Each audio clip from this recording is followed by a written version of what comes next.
So, hello everyone. Today we are going to present our Indigenous land assignment. Myself Rishabh. My name is Amprit Singh. Myself, Akshay. So, Akshay will be starting with the land acknowledgement. Firstly, start with land acknowledgement. We respectfully acknowledge that Justice Institute of British Columbia, New Westminster campus is located on the unceded traditional territory of Kakayat, Musqueam, and Coast Salish people. Places today I would like to talk about is one of my favorite place, that is the Chandigarh, and the second, that is the indigenous land, that is the Stanley Park, which is situated in the Vancouver city. And if I talk about the historical background of my favorite place in the world is about the Chandigarh.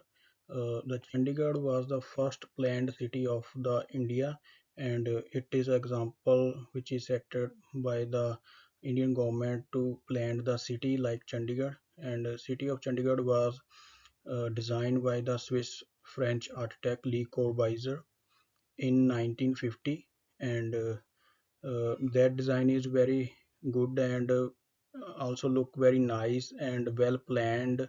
And like the city of Chandigarh is divided into blocks, and there are proper ecosystem was maintained in the city of Chandigarh. And in 1961, Chandigarh became the union territory of the Indian state, and one of the oldest educational institute, that is the Punjab University, is also situated in the Chandigarh, due to which it is very important city. Chandigarh is known as the beautiful city in the India, and there are number of tourist attraction in Chandigarh, due to which I like that city very much. I visited the Chandigarh so many times with my family and the friends, and there are number of tourist attraction in the Chandigarh like Sukhna Lake, Rock Garden, and the Rose Garden, and these places visited by so many visitors every year. And that city is well planned city, due to which it look very nice. And by well planned I mean, uh, uh, apart from the other city in India, that city divided into blocks, and that blocks are well maintained by the government. And if I talk about the Sukhna Lake in the Chandigarh, Sukna Lake is known for its natural beauty. At, at the back of the lake, a beautiful view of the Shivalik Hills appear that give peace to soul of the person. And Sukna Lake is a man-made reserve surrounded by wildlife sanctuary, and there are number of birds and animals while living around that lake. And that place is a perfect place for the person like me who like birds, and there are number of species of birds found at the Sukna Lake. And there are number of activities which can be done on the Sukna Lake, like the boating, and cycling, and running and walking. Like there are a proper pathway is made on that lake, on the periphery of that lake, where number of activities can be done. And that lake is well maintained and preserve its natural ecosystem. Further, if I talk about the rock garden, as I already mentioned, it is made from the scrap product like the recyclable goods. The rock garden is a very beautiful place. The person who like the art, and want to explore the culture of a particular place, then that person must visit the rock garden. Rock garden was built by the Nek Chand, who was an artist, and by his creativity, he made this unique masterpiece. And it is a unique sculpture garden, due to which the most of tourists attracted toward this garden. And that garden is very beautiful and made from the recyclable goods. The the recyclable goods that is used in that garden, like that is the broken glass, bangles, tiles, pots, and other material. These all stuff enhance the beauty of that garden. Next, the official importance of the city of Chandigarh in the India. The Chandigarh is the capital of Punjab and Haryana, two states of India, and there are number of government buildings that are situated in the Chandigarh, like the High Court, Governor House, and the police headquarters is also situated in the city of Chandigarh. And Chandigarh is a hub of education, like number of colleges and university are situated in that city, due to which it is also known as the hub of education. And further, the indigenous land which I choose to talk about, that is the Stanley Park.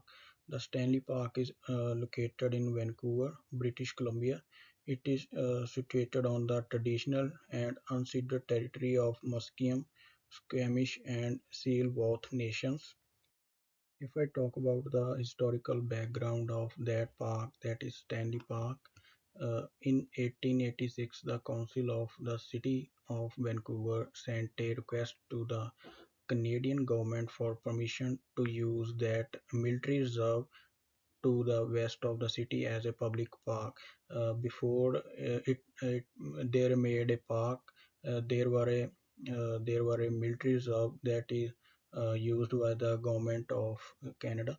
The Canadian government, after the uh, after the request of the uh, Council of City of Vancouver, they granted the permission to create such park in 1887. The Stanley Park later opened to the public on 27 September in 1888. The park is named for the Governor General Frederick Arthur Stanley. If I talk about the relation of the that Stanley Park to the indigenous people, prior to its use as a public park, the Stanley Park was the traditional territory of the Coast Salish First Nations, including the Musqueam, Squamish, and Seal-Wauth. And indigenous habitat of the Stanley Park Peninsula is ancient, and they were living in the Stanley Park from the so many years from the back. And there is strange fact that archaeologists have found artifact in the park that are more than 3200 years old. If I talk about the treaties, it is certain from the sources that the Stanley Park has no direct treaty related to the displacement of indigenous people. The park is established, and displacement of indigenous people from the area are part of a broader history of colonial policies and land disposition of that affect indigenous community across Canada. Historically, the Canadian government signed a treaty with the Indigenous nation people to establish agreement regarding land use, resources sharing, and other matters. However, in the case of the Musqueam, Squamish, and Seal-Wauth nations people, comprehensive treaties covering their traditional territories were never signed, due to which it is also a unceded territory. The the unceded territory, by which I mean that that is not forcefully obtained by the government of Canada, but it is taken by the government of Canada by negotiations. This lack of treaties has contributed to ongoing land claims by the indigenous people and disputes over indigenous rights and title of that region. Next, if I talk about the organization that indigenous people can access near the Stanley Park, that is the Vancouver Aboriginal Friendship Center Society.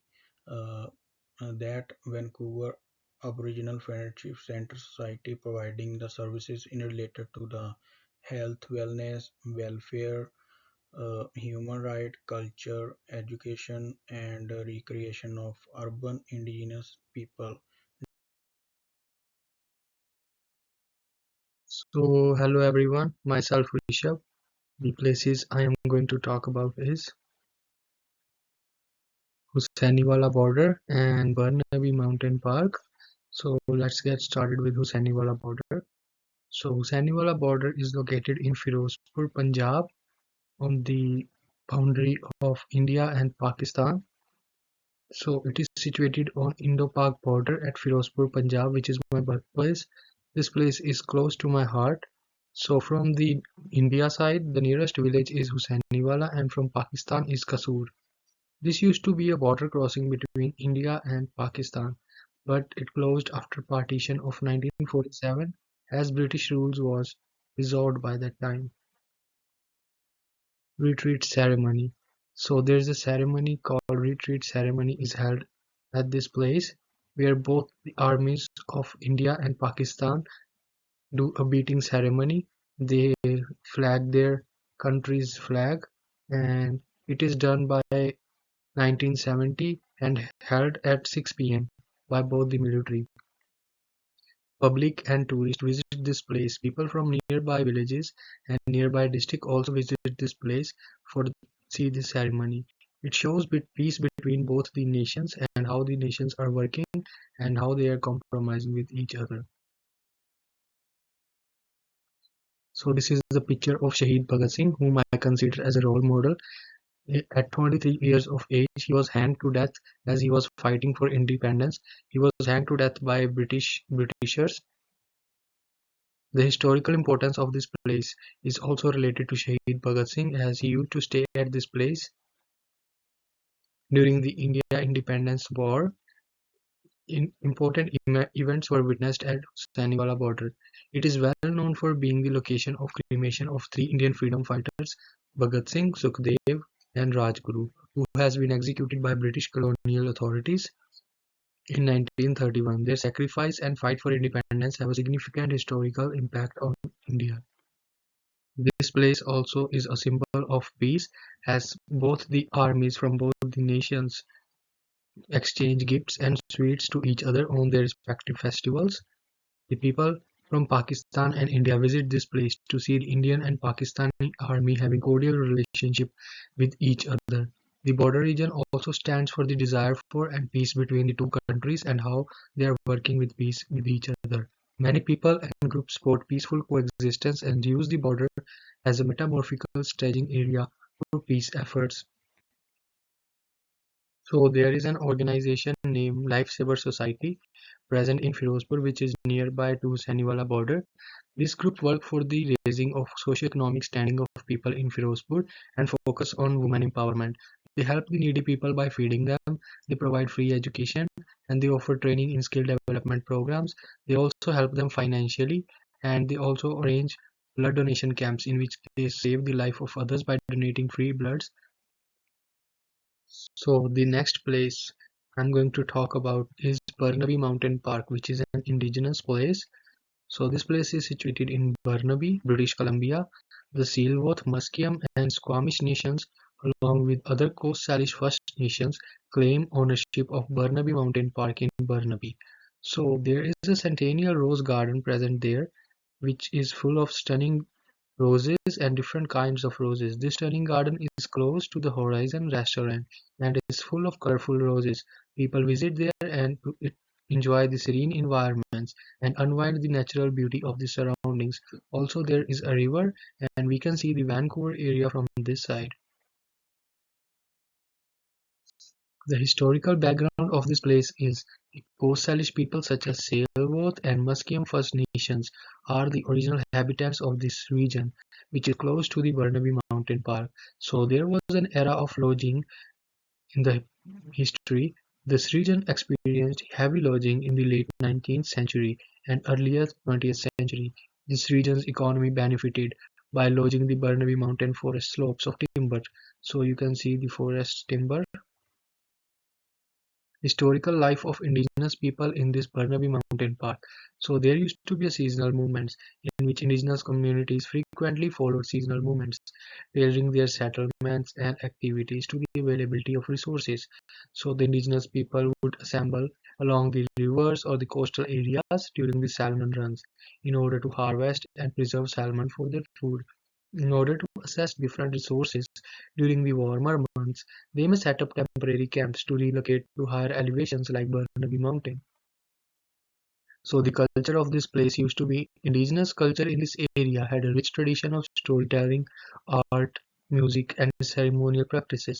The transmission of history, knowledge, and spiritual beliefs from one generation to the other was largely accomplished through oral traditions. Indigenous arts such as carvings, weavings, basketry displayed intricate patterns and symbols that reflected their cultural identities.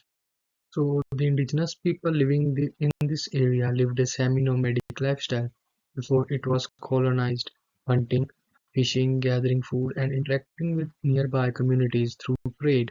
A wealth of resources, including salmon, shellfish, berries, cedar, and other things, were essential for their way of life, and cultural practices were available in these areas, forests, rivers, and mountains.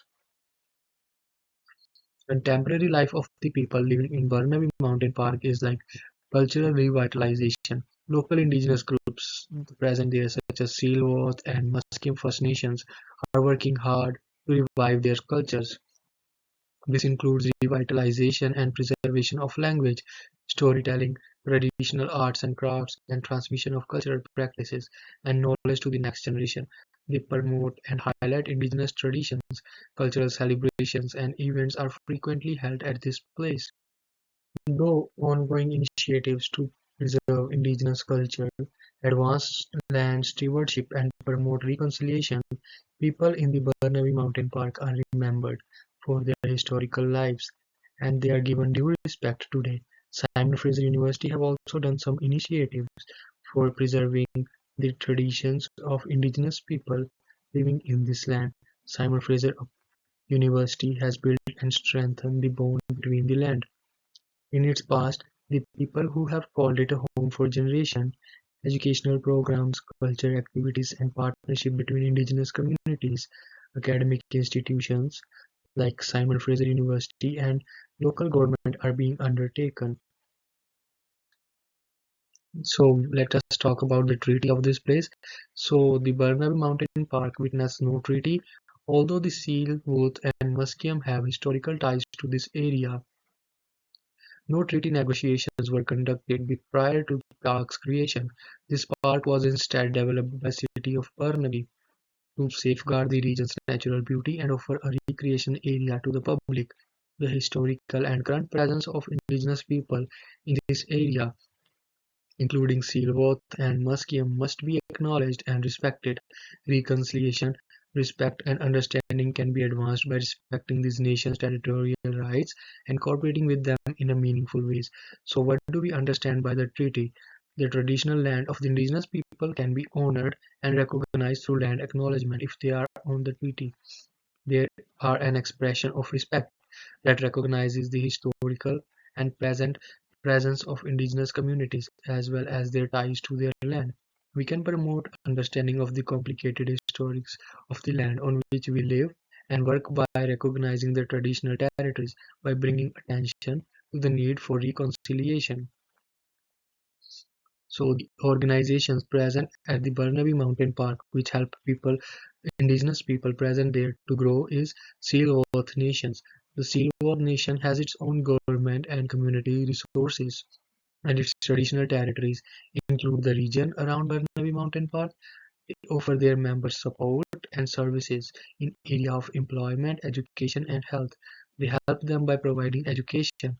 The Sealworth Nation's indigenous members have access to services and programs that are provided by their neighborhood. Thank you. Hey everyone, today we'd like to talk about two places. The first one is the Patiala and the another one is the Niagara Fall. So talking about the city Patiala.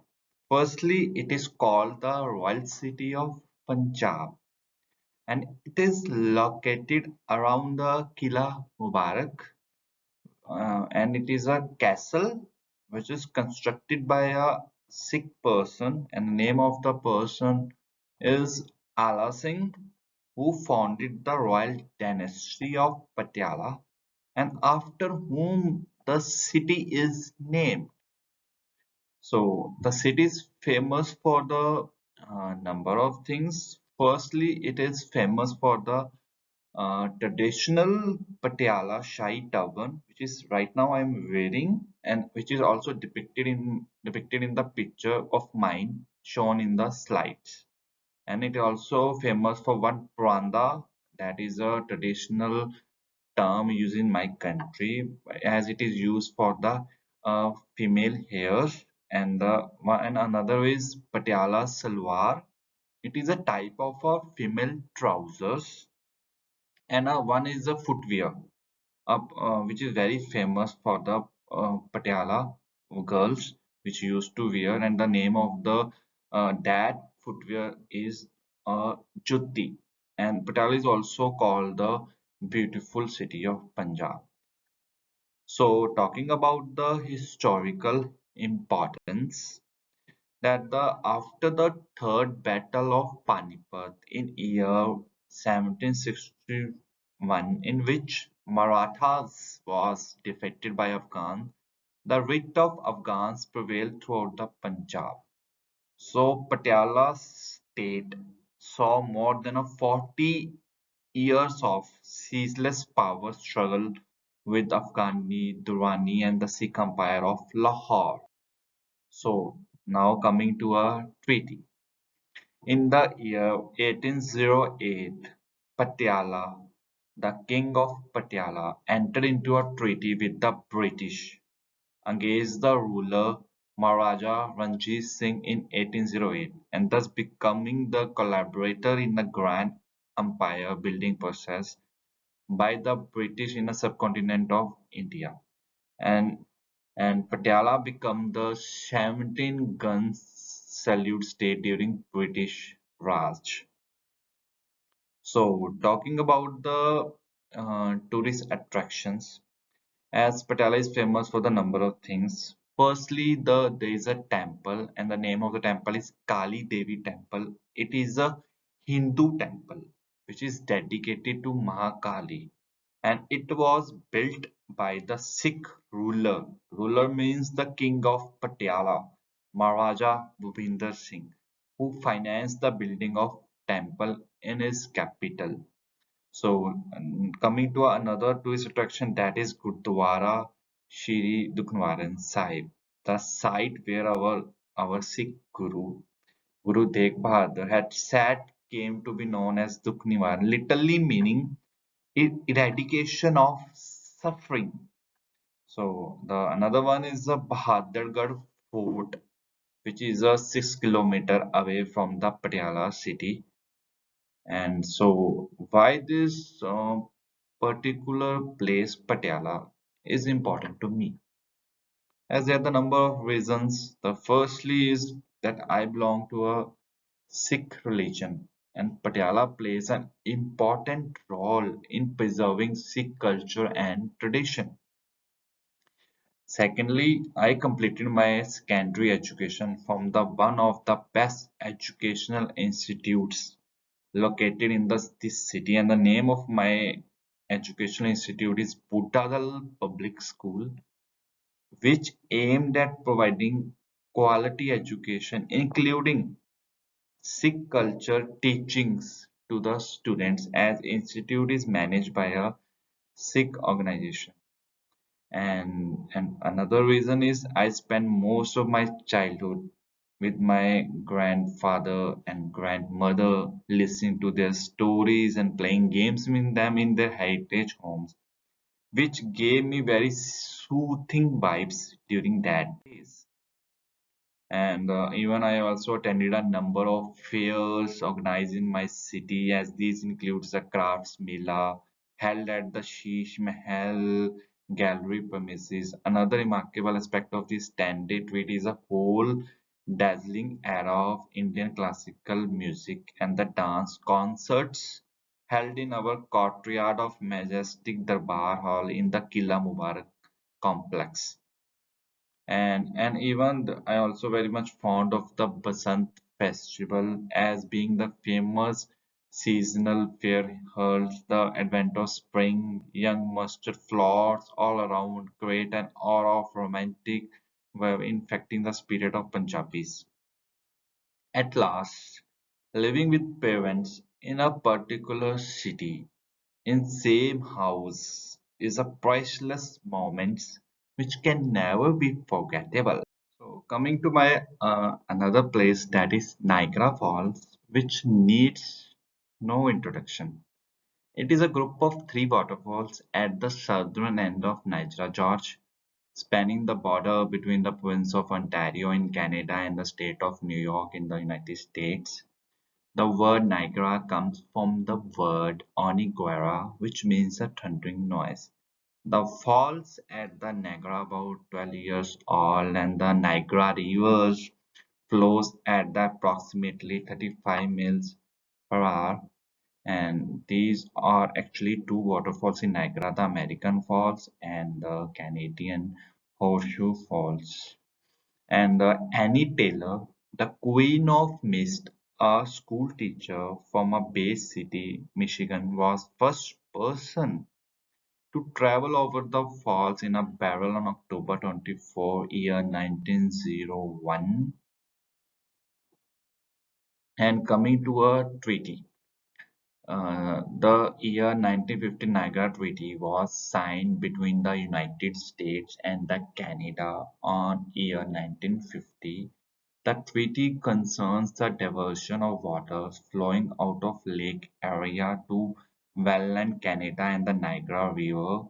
And the initial paragraph therefore states that the two governments recognize their primary obligation to preserve and enhance the scenic beauty of Niagara Falls and the river and are consistent with the obligation and their common interest in providing for the most beneficial use of the water of that river.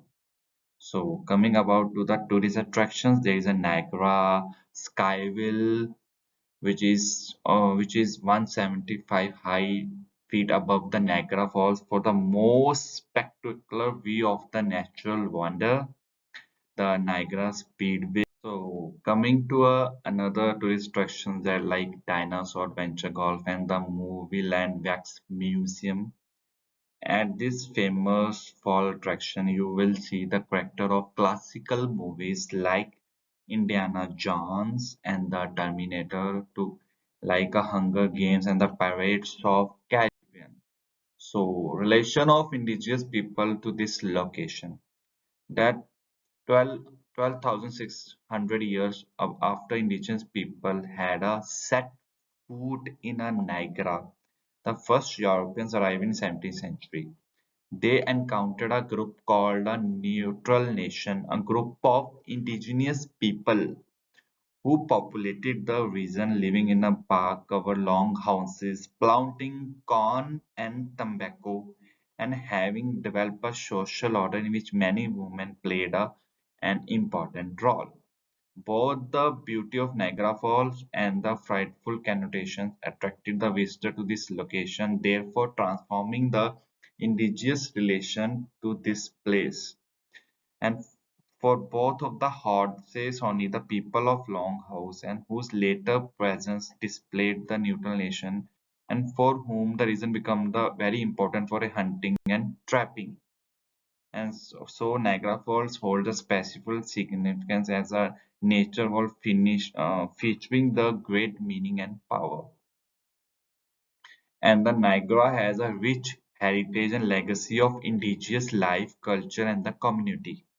These lands, which have been inhabited by indigenous people for millennia years, have witnessed in more recent times the presence of neutral nations, Six Nations of Grand River of Hornsey Confederacy, and the Mississauga of First Nation of Anishinaabe people. And sorry if I pronounce this word wrong.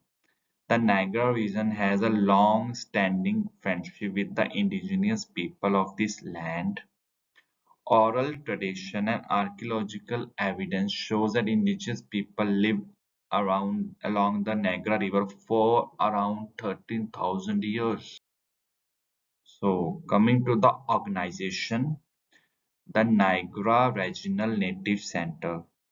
So, what are these aims and objective of this native center are that to promote the awareness of culture of Aboriginal peoples within the community in an effort to establish a relationship of mutual understanding and respect between the Aboriginal peoples and the other members of the community, and to advance the foster, encourage, and promote the culture and social interests of Aboriginal peoples both collectively and individually, and to organize projects and carry out the programs to elevate and minimize whether possible adverse social economic conditions encountered by Aboriginal people in order to affect a general improvement in their overall welfare and well-being, to promote a native leadership in the.